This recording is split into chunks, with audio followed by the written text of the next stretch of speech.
Hi friends, good morning. இன்றைக்கி morning நான் என்னென்ன வேலை பார்த்தேன் அப்படிங்கிறத ஒரு மினி பிளாக்கை பார்க்க போகிறோம். என்னென்னு பார்த்தீங்கன்னா, காலையில் எழுந்திரிச்சு நான் 4:30க்கு எந்திரிச்சு என்னோடய வேலையெல்லாம் முடிச்சுட்டு அப்புறம் கிச்சனுக்கு வந்துட்டு முதல்ல வெந்நி போடுவேன். வெந்நி போட்டு அந்த அடுப்பில் பார்த்தீங்கன்னா ரைஸ்க்கு வச்சுட்டேன். ரைஸ் தண்ணியெல்லாம் கொதிச்ச உடனே அரிசிலாம் கழிஞ்சு போட்டாச்சு. அப்புறமேட்டு வந்து பார்த்திங்கன்னா இன்றைக்கி நான் ஒரு கிரேவியும் ஒரு குழம்பு வச்சுருந்தேன். அது என்னென்னு பார்த்தீங்கன்னா சுண்டல் கிரேவியும் சேமக்கிழங்கு குழம்பு தான் வச்சுருந்தேன். அதனால் சுண்டலை ஒரு அடுப்பில் தனியாக வேக போட்டு அது தனியாக வச்சாச்சு. வெந்நி காஞ்சிருச்சு, வெந்நி இறக்கி வச்சாச்சு. வெந்நி இறக்கி வச்சுட்டு சேமக்கிழங்கு வேக வச்சதுலேயும் கழுவிட்டு சுண்டலை வேக வச்சாச்சு. அப்புறம் அந்த சைடு அடுப்பில் நான் குழம்பு வைக்க ஆரம்பிச்சிட்டேன். சேமக்கிழங்கு குழம்பு. அதுக்கு நல்லா சட்டியை சூடு பண்ணி எண்ணெய் ஊற்றி எண்ணெய் காஞ்சதும் கொஞ்சம் கடுகும் வெந்தயமும் போட்டுட்டு கடுகு வெந்தயம் போட்டுருக்கிறப்ப இது விசில் அடிக்க ஆரம்பிச்சிருச்சு. சுண்டல் நல்லா விசில் அடிக்க ஆரம்பிச்சிருச்சு. சரி, ஓகே அப்படின்ட்டு அதோட அடுப்பை ஆஃப் பண்ணிவிட்டு அங்கிட்ட அந்த குழம்பு பார்த்துட்டு இருந்தேன். பார்த்திங்கன்னா போட்டுட்டு வெங்காயம், சின்ன வெங்காயம், தக்காளி, ஒரு 2 பச்சை மிளகாய், அதில் ஒன்று பழமாயிருச்சு.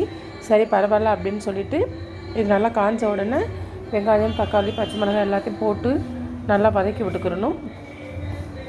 வதக்கி விட்டுட்டு அப்புறமேட்டு நான் எப்போயுமே குழம்பு தூள் அரைச்சி வச்சுக்கிடுவேன். தனித்தனியாக மல்லித்தூள், சீரகத்தூள் அப்படி போட மாட்டேன். ஒரு சில குழம்புகளுக்கு தான் அந்த மாதிரி போடுவேன். மற்ற குழம்புக்கு எல்லாமே என்னோடய வீட்டு மசாலா தான் நான் அரைச்சி யூஸ் பண்ணுவேன். பாருங்கள், இப்போ வெங்காயமும் அந்த 2 மிளகாயும் போட்டாச்சு. போட்டு நல்லா கொஞ்சம் வதக்கின உடனே ஏற்கனவே நான் கிழங்கு வேக வைக்கிறப்பெல்லாம் உப்பு போட்டு வேக வைக்கலை. அதனால் சரி, தேவையான உப்பு போட்டுக்கலான்னு சொல்லிட்டு கொஞ்சம் உப்பு எடுத்து போட்டேன். உப்பு எடுத்து போட்டு கொஞ்சம் உப்பு எடுத்து போட்டு அந்த உப்புலேயே வெங்காயம் கொஞ்சம் நல்லா வெந்துடும் இல்லையா, நல்லா வேக வச்சுட்டு அப்புறமேட்டு கொஞ்சம் ஃபைனலாக தக்காளியை போட்டேன். தக்காளியை போட்டு நல்லா வதக்கணும். அது கொஞ்சம் நல்லா நம்ம தக்காளியில் உள்ள எசன்ஸ் எல்லாம் நல்லா வதங்கணும் இல்லையா, அதனால் லேசாக வதக்கி விட்டு நான் ஒரு மூடி போட்டு மூடி வச்சுட்டேன்.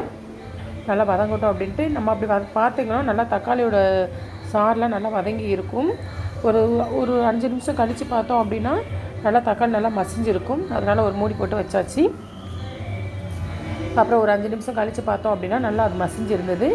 மசிஞ்சோன்னு நம்ம லேசாக நம்ம இது பண்ணாலே போதும். நல்லா தக்காளி நல்லா இதாயிரும். அதுக்கப்புறம் சேமக்கிழங்கு வேக வச்ச சேமக்கிழங்கு உரித்து வச்சுருந்தேன். இதுக்கு நடுவுலையவும் அந்த உரித்த சேமக்கிழங்கை கட் பண்ணி இதில் போட்டாச்சு. அதில் போட்டு லேசாக வதக்கணும். பொதுவாக சேமக்கிழங்கு குழம்பு எனக்கு வைக்க தெரியாது. ஆனாலும் சரி இன்றைக்கி வைப்போன்னு சொல்லி வச்சேன். ஆனால் டேஸ்ட் நல்லாவே இருந்தது. நான் இன்றைக்கி வச்சது கிடையாது. சேனக்கிழங்கு, கருணக்கிழங்குலாம் வச்சுருக்கிறேன். சேமக்கிழங்கு எப்படி இருக்குன்னு தெரியாது. ஆனால் வச்சேன். குழம்பு நல்லா டேஸ்ட்டாகவே இருந்தது. அதே நல்லா வதக்கி விட்டுட்டு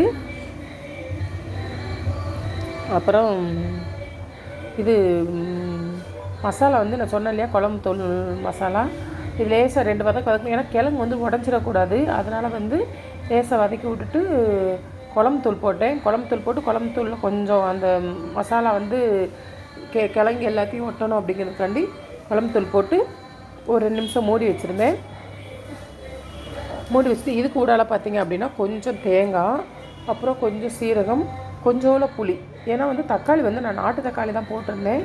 அதனால் புளி நிறையா வைக்கணுங்கிற அவசியம் கிடையாது.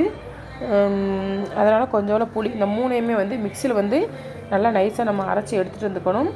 இப்போ பாருங்கள், மசாலா ஊற்றி கொஞ்சம் தண்ணி ஊற்றி நம்ம லேசாக ஒரு கிளறி வச்சு ஒரு மூடி போட்டு வச்சிட வேண்டியதான். ஏன்னா மசாலாவோட அந்த பச்சை ஸ்மெல்லாம் போகணும் இல்லையா, அதுக்காண்டி ஒரு மூடி போட்டு வச்சுட்டு அப்புறம் போய் நான் அதை போய் அரைச்சிட்டு வந்தேன். அதில் ஒரு சிலர் என்ன செய்வாங்க அப்படின்னா புளியை கரைச்சி ஊற்றுவாங்க. நான் கரைச்சி ஊற்றுறதில்ல. புளி லேசாக கழுவிட்டு அப்படியும் இதில் போட்டு அரைச்சிடுவேன். அப்புறம் புளி நம்மளுக்கு கொஞ்சம் வேஸ்ட் இல்லாமல் போகும் இல்லையா, அதனால் எல்லாத்தையும் நல்லா ஃபைன் பேஸ்ட்டாக அரைச்சிட்டு வந்துக்கணும். அப்படின்னா தான் நம்மளுக்கு குழம்பு கொஞ்சம் திப்பியாக இல்லாமல் இருக்கும். பாருங்கள், நான் இப்போ பாருங்கள் என்னென்ன போடுறேன்னு பாருங்கள். தேங்காய், சீரகம் ஏற்கனவே மசாலாவில் போட்டிருப்போம். இருந்தாலும் அரைக்கிறப்போ கொஞ்சம் சீரகம் போட்டோம் அப்படின்னா ஸ்மெல் கொஞ்சம் நல்லாயிருக்கும். குழம்போட ஸ்மெல் கொஞ்சம் தூக்கலாக இருக்கும். அதுக்காண்டி தான் கொஞ்சோட சீரகம் போட்டேன். அப்புறம் கொஞ்சம் புளி, இது எல்லாமே போட்டு தான் அரைச்சி எடுத்துகிட்டு வந்தாச்சு. நீங்களாம் எப்படி சேமக்கிழங்கு குழம்பு வைப்பீங்க அப்படிங்கிறத சொல்லுங்கள். நான் இந்த மாதிரி முறையில் தான் வச்சேன். அரைச்சி எடுத்துகிட்டு இருந்ததை நல்லா மிக்சியில் உள்ள அந்த தேங்காய் எல்லாம் போட்டு கழுவி ஊற்றியாச்சு. கழுவி ஊற்றி ஒரு கொதித்த உடனே நம்ம வந்து இறக்கிற வேண்டியதான். என்கிட்ட வந்து கருவேப்பிலை கொத்தமல்லி எதுவுமே ஃப்ரெஷ்ஷாக இல்லை, அதனால நான் அது எதுவுமே போடலை. எல்லாம் காஞ்சி போனதாக இருந்தது. காஞ்சி போனது போட எனக்கு பிடிக்கலை.